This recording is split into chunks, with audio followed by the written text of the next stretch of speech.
bentuk ke bukti ke umat Islam silih bantu, silih belaan, silih tulungan, tau silih beda, tau silih goreng ke gorengan bagus diomong-omong, di masjid diomongkan, di madrasah diomongkan, di kebun diomongkan, di pasar diomongkan, ngaku Islam mantap-mantap Islam gitu. Sedangkan di hadis Rasulullah umat Islam sok resep ngomongkan bagi umat Islam di akhirat nak bakal diberi daging anu busuk anu geus buruk di akhirat.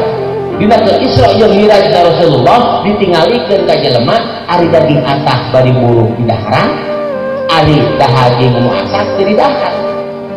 Ku Rasulullah tara kabar ka Jibril eta gambaran naon? Gambaran jelema anu di dunjana sok ngomongkeun kagorengan dulur rasoranna. Kateu meunang sim goreng.